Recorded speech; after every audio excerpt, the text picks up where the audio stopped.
Real estate never fails. Good luck.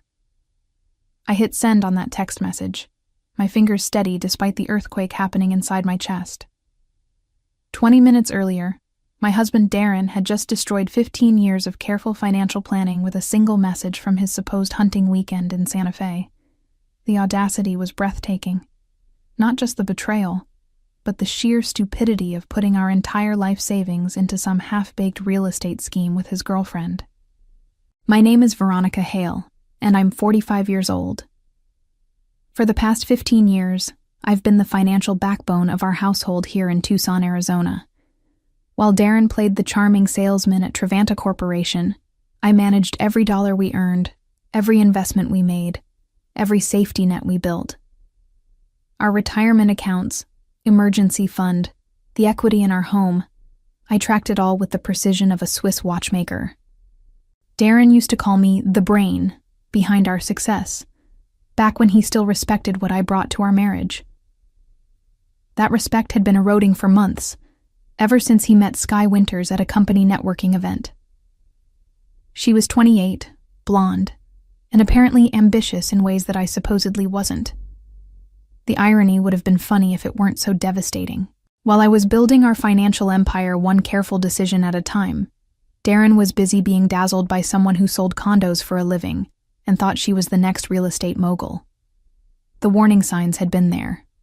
Late nights at the office that smelled like perfume instead of paperwork.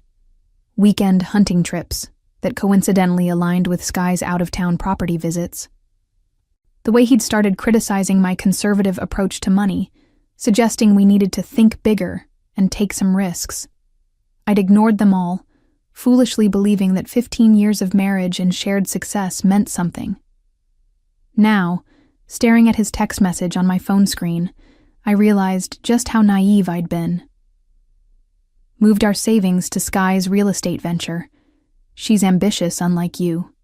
We're going to flip houses together. The casual cruelty of it took my breath away. Not only was he stealing our future, but he was doing it while insulting everything I'd accomplished. But as I sat in our pristine kitchen, surrounded by the life we'd built together, something cold and calculating settled in my chest. Darren had made one critical mistake in his grand betrayal. He'd forgotten that I wasn't just good with money. I was good with contracts, documentation, and the kind of legal paperwork that could protect us from exactly this scenario. Years ago, I'd insisted we both sign documents giving each other co-control over major financial decisions. At the time, Darren had joked that I was being paranoid. Today, that paranoia was about to save my life and destroy his. The foundation of our relationship had always been built on complementary strengths. Darren was the social one, the networker who could charm clients and close deals with his easy smile and natural charisma. I was the strategist, the one who turned his commissions into long-term wealth through careful planning and smart investments. For over a decade, it had worked beautifully. We were the couple other people envied, financially secure, professionally successful, seemingly unshakable. I'd met Darren when I was 30, fresh out of a master's program in finance and ready to build something meaningful. He was already established at Trevanta Corporation, selling industrial equipment with the kind of confidence that made clients trust him instantly. Our courtship had been a whirlwind of expensive dinners and weekend getaways, all funded by his generous commissions. But even then, I'd been the one suggesting we save for the future, invest wisely, think beyond the immediate gratification. After we married, I'd taken over our finances completely. Darren was brilliant at making money, but terrible at managing it. Left to his own devices, he would have spent every penny on the latest gadgets, luxury vacations, and whatever caught his fancy. I channeled his earnings into a diversified portfolio that grew steadily year after year. Our emergency fund reached 6 figures. Our retirement accounts were on track to give us a comfortable life well into our 70s. I'd even started a separate investment account that I privately called our Dream Fund. Money earmarked for the lake house we planned to buy someday. Darren had seemed grateful for my financial management, at least until recently. He'd bragged to his friends about my investment prowess, showing off our quarterly statements like trophies. "My wife's a genius with money," he'd say, wrapping his arm around my waist at dinner parties. "I just make it. She makes it grow." The pride in his voice had made me feel valued, essential, loved. But something shifted after he met Sky. Suddenly, my careful approach was boring. My diversified portfolio was too safe. My emergency fund was dead money that could be working harder. He'd started bringing home stories about Sky's real estate victories, a condo she'd flipped for a $20,000 profit, a commercial property she'd helped a client purchase that doubled in value. Each story felt like an indirect criticism of my methods, a suggestion that I was holding us back from greater success. I'd tried to explain the basics of risk management, the importance of steady growth over speculative gains. But Darren's eyes would glaze over during these conversations, and I could see him mentally comparing my spreadsheets to Sky's success stories. The woman who'd once been his financial genius was becoming his conservative anchor, dragging down his dreams of quick riches and exciting ventures. Now I understood that those conversations hadn't been about investment strategy at all. They'd been about justifying what he was already planning to do. The hunting weekend that changed everything had been planned for months. Darren and his buddies from Trevanta Corporation had supposedly booked a cabin in the mountains outside Santa Fe, complete with guides and all the gear they'd need for what Darren called a real man's weekend. He'd been unusually excited about the trip, buying new hunting clothes and spending hours researching the area online. At the time, I'd been happy to see him enthusiastic about something that didn't involve criticism of my financial choices. The first red flag should have been his reluctance to give me specific details about the cabin. When I'd asked for the address in case of emergency, he'd waved me off, saying the cell service would be terrible anyway, and that I should just relax and enjoy having the house to myself. The second red flag was his insistence on taking our tablet to download some hunting apps, despite his usual complaints that technology ruined the outdoor experience. But I'd trusted him. After 15 years of marriage, why wouldn't I? The text message arrived on Saturday afternoon, while I was reorganizing our home office. I'd been updating our investment spreadsheets, noting the steady growth in our accounts, when my phone buzzed with a message that shattered my world. "Moved our savings to Sky's real estate venture. She's ambitious unlike you. We're going to flip houses together." I stared at the screen for a full minute, my brain refusing to process what I was reading. Then I grabbed our laptop and logged into our bank accounts with trembling fingers. The joint savings account that had contained $87,000 yesterday now showed a balance of $300. Our money market account was empty. Even the emergency fund I'd built over 10 years was gone. But it was the second text that truly revealed the depth of his betrayal. "Don't bother calling. We're investing in something real for once. Sky knows what she's doing. This is our chance to actually make serious money, instead of hiding it in boring accounts." The casual dismissal of everything I'd built, everything we'd achieved together, hit me like a physical blow.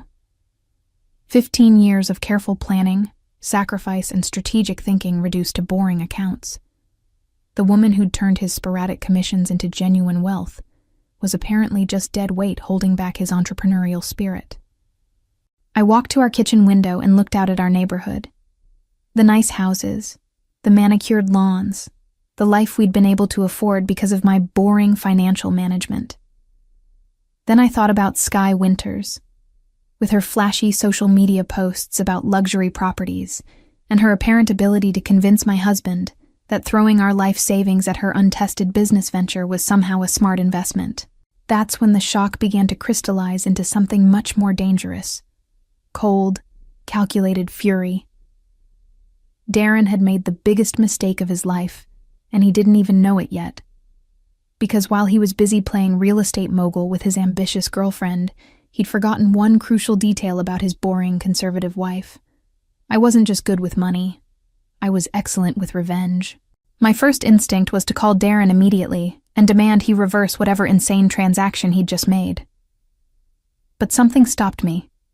A voice in my head that sounded suspiciously like my mother, who'd always warned me that the first move in any crisis should be to gather information, not react emotionally. So instead of picking up the phone, I opened my laptop and began documenting everything. I took screenshots of our emptied accounts, saved copies of Darren's text messages, and pulled up our banking history to trace exactly when and how the transfers had occurred. What I discovered made my blood run cold. The transactions hadn't happened today during his supposed hunting trip. They'd been executed on Thursday afternoon, just hours before he'd left for Santa Fe with his overnight bag and hunting gear.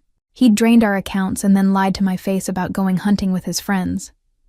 But the real revelation came when I dug deeper into the transfer details. The money hadn't gone to any legitimate real estate investment company.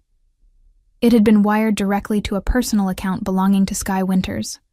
Not her business account, not a corporate investment fund, her personal checking account, which meant this wasn't even a real business venture. It was either a personal loan to his girlfriend, or, more likely, his way of funding their new life together while leaving me with nothing. The level of premeditation was staggering. This wasn't a spur-of-the-moment decision made during a romantic weekend. Darren had been planning this for weeks, maybe months. While I'd been updating our investment spreadsheets and planning our financial future, he'd been systematically preparing to steal everything we'd built together. My hands were shaking as I picked up my phone to call our bank. The customer service representative was sympathetic but clear. Since both names were on the accounts and Darren had proper authorization, the transfers were technically legal. They couldn't reverse them without his consent or a court order. The woman suggested I contact a lawyer immediately if I suspected fraud or financial abuse. A lawyer. The word echoed in my mind as I hung up the phone. 6 months ago, after hearing one too many stories about friends getting blindsided by cheating spouses, I'd done something that Darren had mocked as paranoid. I'd consulted with Judith Brennan, one of the most ruthless divorce attorneys in Tucson. Not because I suspected anything, but because I believed in being prepared for every possible scenario. Darren had laughed when I'd told him about the consultation fee, calling it a waste of money and joking that I was already planning our divorce. Today, that consultation was about to become the best investment I'd ever made. I'd kept Judith's card in my home office filing cabinet, tucked away behind our tax documents where Darren would never think to look. As I pulled it out, I remembered her words from that initial meeting. The key to surviving financial infidelity is moving faster than the cheating spouse expects. Most betrayed partners waste crucial time trying to understand why it happened or hoping for reconciliation. The smart ones protect themselves first and process emotions later. My phone call to Judith was brief and to the point. This is Veronica Hale. We met 6 months ago for a consultation. My husband just stole our life savings and transferred it to his girlfriend. I want to go nuclear. Her response was immediate and reassuring. I remember you. How much money are we talking about? $87,000 in savings, plus whatever he can access from our other accounts. Maybe $150,000 total. When did the transfers occur? Thursday afternoon. He's currently in Santa Fe with his girlfriend, pretending to be on a hunting trip. Perfect. We'll have restraining orders on the remaining accounts by Monday morning. Can you be in my office in an hour? As I grabbed my purse and car keys, I felt something I hadn't experienced in months. Hope. Judith Brennan's office was exactly what I'd remembered from my consultation 6 months earlier. Impressive, but not flashy, with the kind of understated elegance that suggested competence rather than desperation for clients. Floor-to-ceiling law books lined the walls, and her desk was organized with the precision of someone who'd built a career on attention to detail. She was waiting for me when I arrived, having apparently cleared her Saturday afternoon schedule for what she'd already identified as a priority case. "Show me everything," she said without preamble, gesturing to the chair across from her desk. I handed over my phone with Darren's text messages and opened my laptop to display the banking records I'd compiled. Judith's expression remained neutral as she reviewed the evidence, but I caught the slight tightening around her eyes that suggested she'd seen this type of betrayal before and knew exactly how to respond to it. "Your husband made several critical mistakes," she said, after reviewing everything. "First, he documented his intent in writing. These text messages show clear evidence of financial abuse and potentially fraudulent misrepresentation of assets. Second, he transferred marital funds to a third party without your consent, which violates the co-control agreements you signed years ago. And third, he's currently out of state, which gives us a window to act before he can make any additional moves. She pulled out a legal pad and began writing notes with the speed of someone dictating strategy to herself. Here's what we're going to do.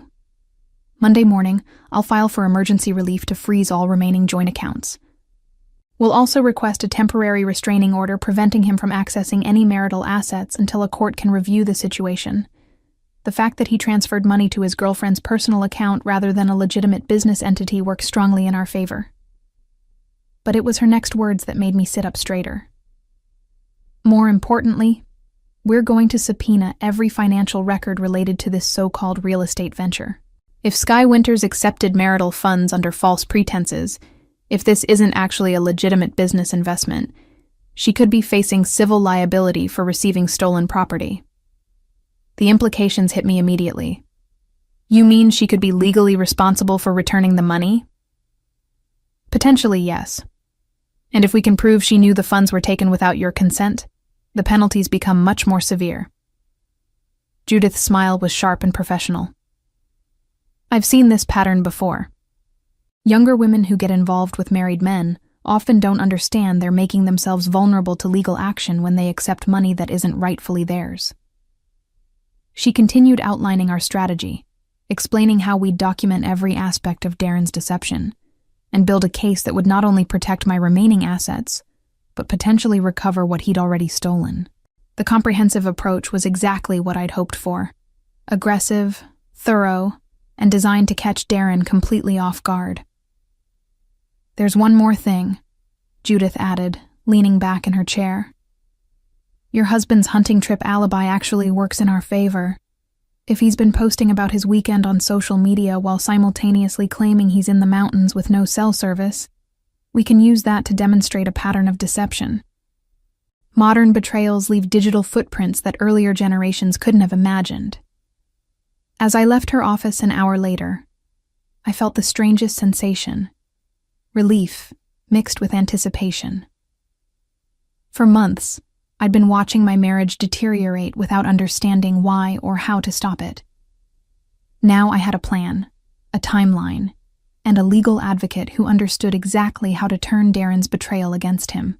The hunting weekend that was supposed to mark the beginning of his new life with Skye was about to become the biggest mistake he'd ever made.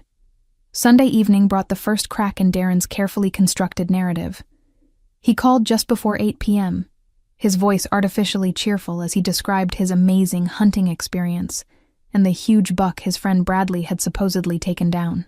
But I could hear something else underneath the manufactured enthusiasm. Nervous energy, like someone rehearsing a story they weren't entirely confident about. The guys want to stay another day, he said, the words coming a little too quickly. Some opportunity to track this elk that the guides think we can find. I might not be back until Tuesday evening. Of course he wanted to extend his trip. More time with Skye, more time to solidify their plans before facing the consequences of what he'd done. But his transparent lie gave me exactly what I needed. Additional time to implement Judith's strategy before he realized what was happening. That sounds wonderful, I replied, keeping my voice warm and supportive. Make sure you get some good photos for your social media. I know how much you enjoy sharing your adventures. The pause that followed told me everything I needed to know. Darren had been so focused on creating his hunting alibi that he'd forgotten about the digital trail he'd been leaving. If he'd really been in the mountains with no cell service, how had he been able to send me detailed text messages about real estate investments? And more importantly, what had he actually been posting online while supposedly disconnected from civilization? After hanging up, I spent the evening conducting my own investigation. Darren's social media accounts told a fascinating story. On Thursday, he'd posted a photo of hunting gear laid out on our bed with the caption, "Ready for a real man's weekend in the wilderness." On Friday, there were no posts at all. consistent with being in an area without cell service. But Saturday afternoon, right around the time he'd sent me the devastating text about transferring our savings, he'd posted a photo of an expensive restaurant meal in Santa Fe with the caption, "Sometimes the hunting lodge surprises you with amazing food."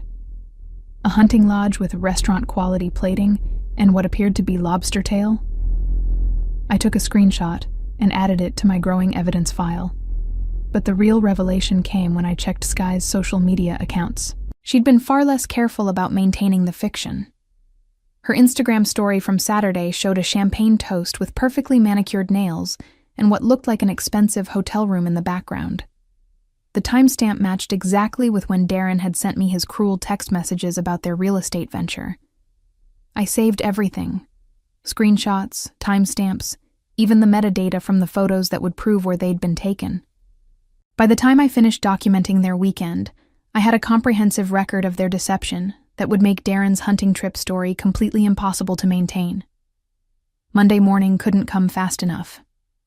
I'd spent the weekend moving between fury and calculation, but now I felt something else entirely, the cold satisfaction of having superior information and a better strategy than my opponents. Darren thought he was playing a game where he held all the cards. He'd stolen our money, secured his girlfriend's future, and left me with nothing but broken trust and empty accounts. What he didn't realize was that he'd been playing chess while I'd been preparing for war. At 7 a.m. Monday morning, I was sitting in my car outside Judith's office with a coffee and a folder full of evidence that would turn Darren's triumph into his downfall. My phone buzzed with a text from him. "Miss you, babe. Can't wait to come home and share all the hunting stories." I smiled as I typed my response. "Can't wait to hear every detail. I'm sure it will be fascinating." Within hours, Darren would discover that his boring conservative wife had been far busier during his hunting weekend than he could have possibly imagined. Judith's Monday morning blitz was a masterpiece of legal precision. By 10 a.m., she'd filed emergency motions with the family court requesting immediate freeze orders on all our remaining joint accounts. By noon, she'd served Trevanta Corporation with a subpoena demanding all records related to Darren's recent time-off requests and expense reports. By 2 p.m., she'd filed for a temporary restraining order preventing any further transfers of marital assets. But the real devastation came when she served Sky Winters with a civil lawsuit demanding the immediate return of the $87,000, plus interest and attorney fees. "Your husband's girlfriend just learned that accepting stolen marital funds makes her legally liable for restitution," Judith informed me during our afternoon phone call. "Her real estate venture is about to become very expensive." The speed of Judith's actions caught everyone off guard. Darren was still in Santa Fe, blissfully unaware that his financial world was collapsing. Sky was scrambling to find a lawyer to explain how she'd suddenly become a defendant in a civil lawsuit. And I was discovering that revenge served efficiently was infinitely more satisfying than revenge served hot. The first call came from our bank's fraud department, informing me that suspicious activity flags had been placed on all accounts associated with my social security number. The second call came from Darren's supervisor at Trevanta Corporation, asking if I knew why their legal department had received subpoenas related to my husband's recent travel expenses. But the most satisfying call came from Bradley Morrison, one of Darren's supposed hunting companions. "Veronica, I'm really confused," he said, his voice uncertain. "Some lawyer's office called asking about our hunting trip this weekend, but Darren told us weeks ago that he had to cancel because of a family emergency. We went without him. Is everything okay?" Everything was perfect. Tuesday afternoon brought the first cracks in Darren's composure. He called from the road, supposedly driving back from his successful hunting expedition, but his voice carried an edge of panic that he couldn't quite hide. "Veronica, did you do something with our bank accounts? I tried to access our checking account for gas money, and it's showing some kind of restriction." I let the silence stretch for a moment before responding with carefully calibrated concern. "That's strange. I haven't touched anything. Maybe you should call the bank when you get home. You know how paranoid they've become about unusual activity." "Unusual activity?" His voice pitched higher. "What kind of unusual activity?" "Oh, I don't know. Maybe large transfers or out-of-state transactions? You know how banks are these days. I paused, then added with perfect innocence. How was the hunting, by the way? Did you get good cell service up in the mountains? Your text messages came through so clearly. The silence that followed told me he was beginning to understand that his weekend of triumph was about to become something very different. When Darren finally arrived home that evening, I was waiting in our living room with a cup of tea and a manila folder. He looked exhausted, and not from hunting. His designer hunting clothes were suspiciously clean for someone who'd supposedly spent 3 days tracking elk through mountain terrain.